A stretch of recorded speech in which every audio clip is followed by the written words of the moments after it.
can also take into consideration the arbitrator's nationality and also select an arbitrator who has got good managerial skills. Now, the parties rather to an arbitration proceedings have complete autonomy over the selection of the arbitrator. It is very different from litigation where you don't know who your judge will be. The process of selection, however, relies too much upon the ability and knowledge of the arbitrator to sort, to investigate in his own capacity.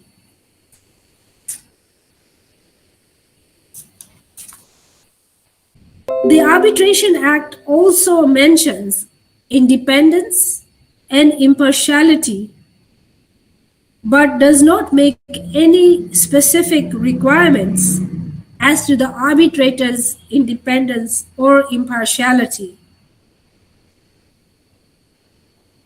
What are the requirements relating to the arbitrator's independence or impartiality?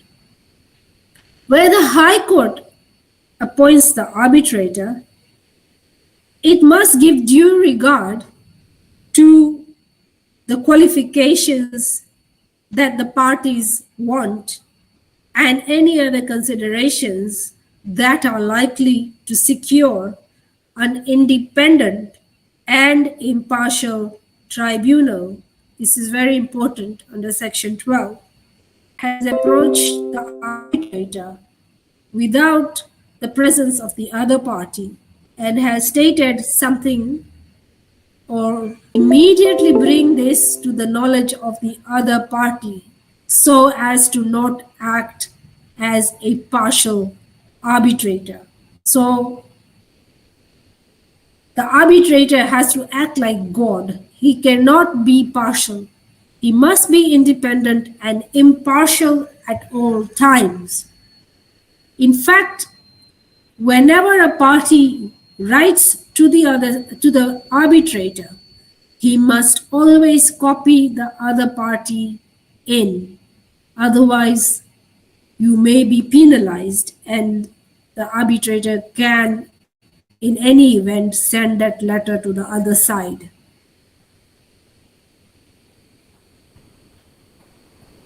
Now, I have stated that there is a default procedure to follow where the parties fail to agree on the appointment of the arbitrator. Section 12 states that where the parties fail to agree on a procedure for an appointing arbitrator, they can do the following. So in an arbitration with three arbitrators, each party can appoint one arbitrator, and the two appointed arbitrators will appoint the third arbitrator. In an arbitration with two arbitrators, each party can appoint their own arbitrator. In an arbitration with one arbitrator, both parties must agree on the appointed arbitrator. So unless the parties agree otherwise, where each of the two parties to an arbitration agreement are supposed to appoint an arbitrator, and one party either indicates that it is unwilling to do so or fails to do so within the relevant time period, the other party, having duly appointed an arbitrator, can give notice in writing to the party in default, proposing that their appointed arbitrator acts as a sole arbitrator. Under the Act, if the defaulting party does not within 14 days after receiving a notice either make the required appointment or notify the other party that it has been done. The other party is free to appoint its own arbitrator as the sole arbitrator. The resulting award is binding on both parties as if it had been appointed by agreement of both parties. Where a sole arbitrator is appointed using this procedure, the defaulting party can serve a notice on the other party and apply to the High Court within 14 days to have the appointment set aside. The court will grant the application when it is satisfied that there was good cause for the failure or the refusal of the party in default to appoint an arbitrator in time.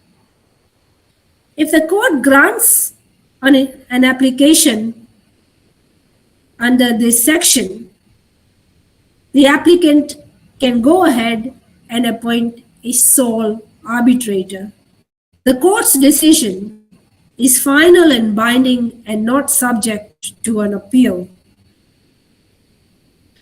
The court will have due regard to the qualifications the parties set out in the agreement and any other considerations to secure the appointment of an independent and impartial tribunal. It will also take into account the advisability of appointing an arbitrator of a different nationality from those of the parties. The grounds for challenging an arbitrator arise from circumstances giving rise to justifiable doubts as to his or her impartiality and independence. Now, the grounds for removal of the arbitrators are when there are doubts as to the impartiality and independence of the arbitrator, such as not possessing the qualifications agreed by the parties, or being physically or mentally incapable of conducting proceedings, or the doubts concerning capacity to conduct the proceedings. These grounds can be relied on by the parties, or they can only be relied on when the party challenging the appointment of the arbitrator becomes aware of them after the appointment. So it's only relied on where they become aware of this after the appointment. If they are aware of this before the appointment, then it is presumed that they waived this ground and agreed to the appointment. Generally, the parties agree on the procedure for challenging the arbitrator. If the parties have not agreed, a party that intends to challenge sends a written statement of the reasons for the challenge to the tribunal within 15 days of becoming aware of the composition of the tribunal or of the grounds for challenge. The tribunal then decides on the challenge. If the challenge is unsuccessful, the challenging party can apply to the High Court to determine the matter within 30 days of receiving the decision to reject the challenge. Again, the decision of the High Court is final and binding and not subject to an appeal. While the court application is pending, the parties can still commence and continue and even conclude the arbitration proceedings. But no award in those proceedings take effect until the application is decided, and the award will be void if the application is successful.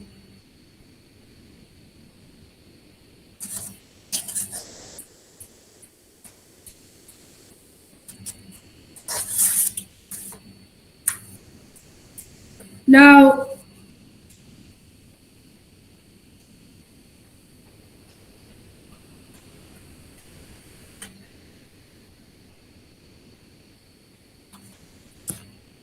those were the appointments and uh, removal of arbitration.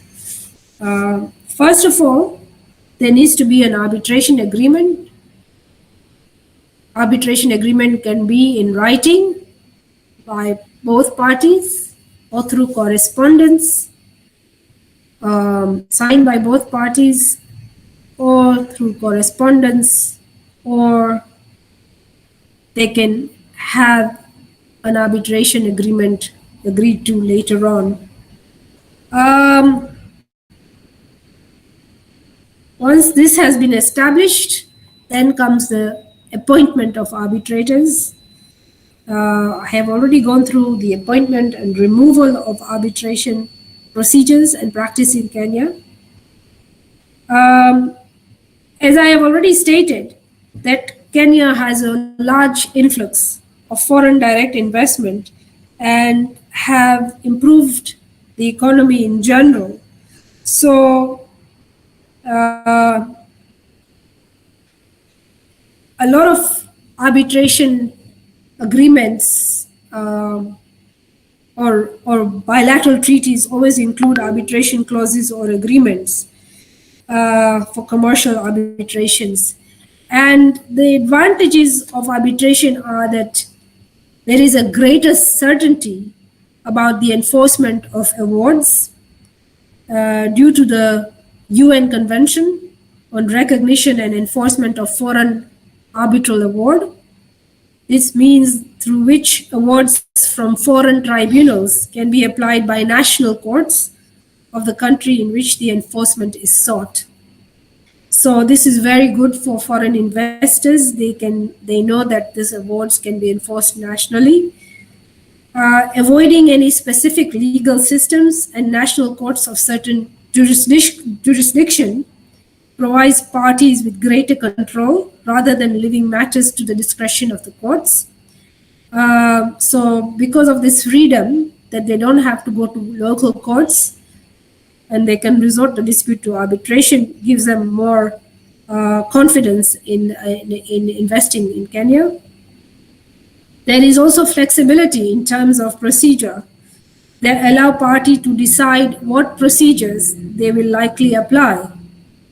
And furthermore, arbitrations are confidential in nature and not public, so they remain anonymous. Furthermore, there are limited grounds for challenges and appeals unless the award is tainted with bribery, fraud, or corruption. The principal disadvantage of arbitration is the reluctance of tribunal to issue sanctions for non-compliance with deadlines, even where they have rules governing the procedural time reliefs. The time it can take for commencement of arbitration to publication of the final award is quite long sometimes, even though the process can be efficient, if not quick. There are limited grounds for challenges and appeals, together with the confidential nature of process. This can create a risk of intellectual precedence in the award making. In some cases, a poor choice of tribunal can result in a controversial award that is questionable, where the arbitration was the right place for a dispute. In this case, the arbitrator's reputation is damaged. The cost effectiveness of arbitration has been questioned on several occasions, as it can take a little bit longer to be finalized. So these are some of the disadvantages.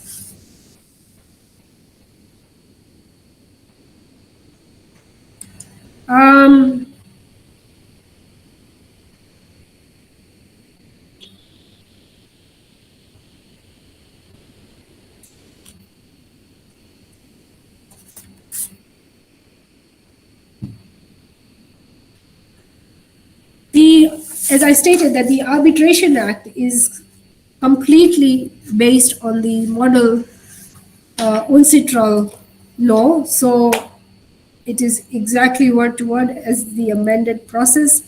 The 1995 Act itself still had a lot of court interference. After the amendment of the 1995 Act, the powers of the court has been quite narrowed down, and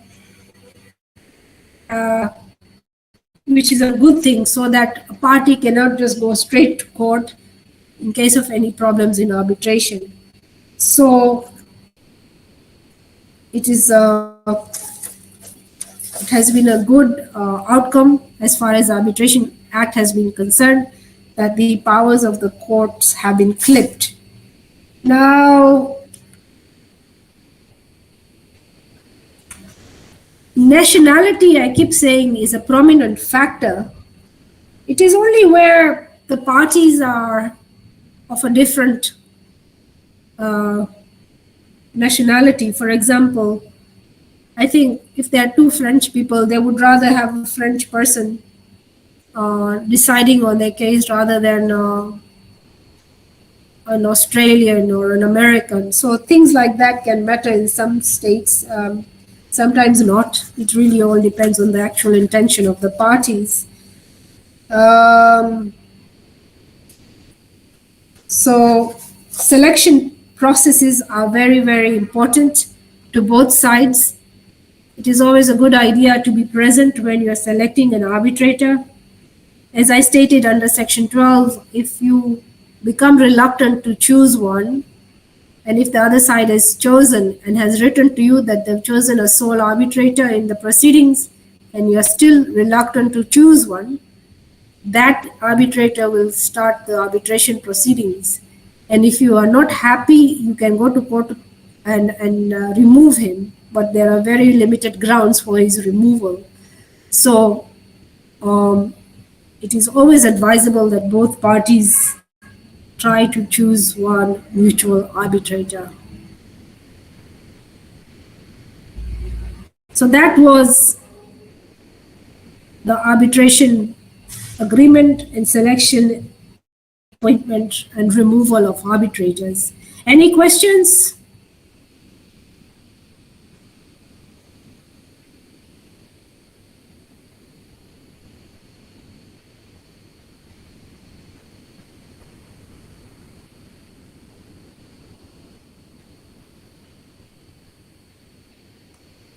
Is everybody clear? It's very straightforward. The Act is also very straightforward, so have a look at it as well, as far as the procedure and selection of arbitrators are concerned. So we will stop here today and carry on next week. So have a good afternoon and see you next week, Tuesday. Thank you. Bye.